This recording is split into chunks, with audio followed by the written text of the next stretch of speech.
Hello बच्चों, let's see the question. The question says the gas may bend either adiabatically or isothermally. A number of PV curves are drawn for the two processes over different range of pressure and volume.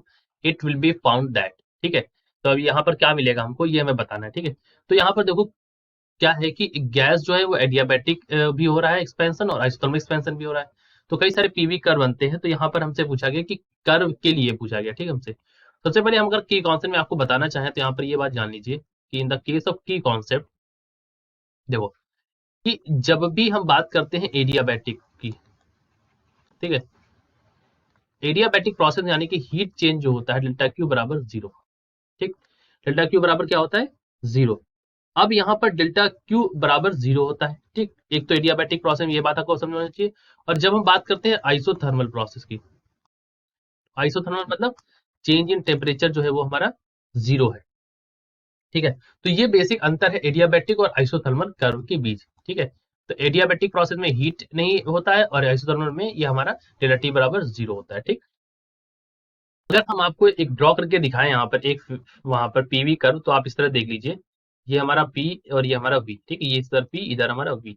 तो मान लीजिए किसी भी temperature पर, ऐसे मान लीजिए तो ये T1 टेम्परेचर पर, ठीक है, T1 केल्विन, फिर हमने एक यहाँ पर डाल दिया, ये हमारा हो गया T2 केल्विन। ये क्या है? ये है आइसोथर्मल। ठीक है, दीज आर आइसोथर्मल। ठीक, समझ में आ रहा है? अच्छा, अब इसके बाद क्या करेंगे? अब हम यहाँ पर एक एडियाबैटिक कर्व भी डाल दें। तो एडियाबैटिक कर्व इस तरह से होगा, ये हमारा ए से बी, तो ये दिस इज योर एडियाबैटिक। देखो, अब आप यहाँ पर देखो इस कर्व में, तो कभी भी दो एडियाबैटिक कर्व एक दूसरे को इंटरसेक्ट नहीं करते हैं। कभी भी दो एडियाबैटिक कर्व एक दूसरे को इंटरसेक्ट नहीं करते, तो ये बात यहाँ पर सही है।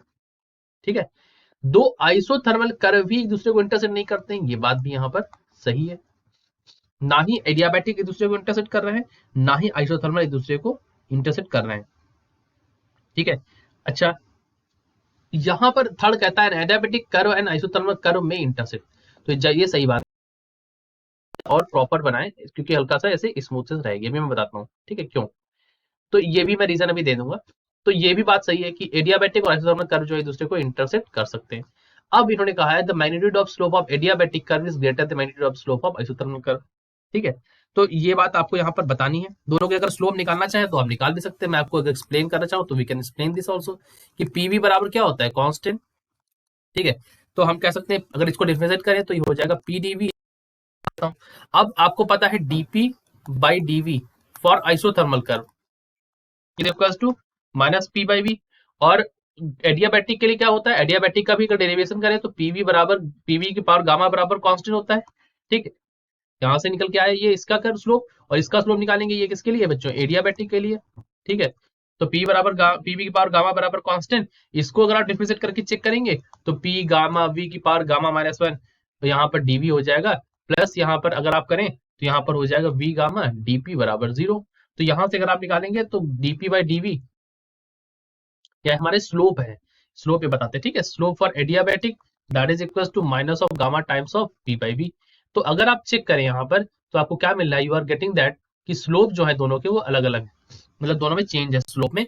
तो अगर आप देखें यहाँ पर तो स्लोप यहाँ पर लिख दें आप adiabatic divide by slope of isothermal is equal to gamma, यानी कि इन दोनों के स्लोप में अंतर है। अब स्लोप में अंतर होने की वजह से क्या होगा? एक ज्यादा स्टीप होगा, एक कम स्टीप होगा।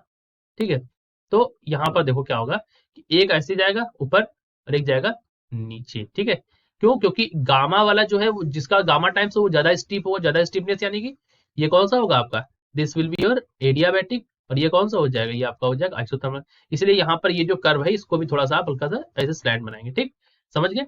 तो ये हमारा बात सही लिखी है कि the magnitude of slope of adiabatic curve is greater than magnitude of slope of isothermal curve for the same value of pressure and volume. तो same value of pressure volume यानी कि पी बराबर कांस्टेंट दोनों case में रख के हमने ये स्लोप भी निकाल के आपको दिखा दिया। ठीक है, तो ये वैल्यू भी आपकी कांस्टेंट में अपने मेंशन रखिएगा, याद रखिएगा इस वैल्यू को कि slope of adiabatic divide by slope of isothermal is gamma. ठीक है, तो ये बात याद रखिएगा, दोनों के स्लोप्स भी यहाँ पर एज की कांस्टेंट आप मेमोराइज रखिएगा। सो यहाँ पर आपने देखा कि सारे ही यहाँ पर सही है। करेक्ट आंसर अगर हम देखेंगे तो हमारे ऑल आर करेक्ट, मैं मेंशन कर दूं यहाँ पर दैट ऑल आर करेक्ट। ठीक है, so I hope you understood it well. Best of luck.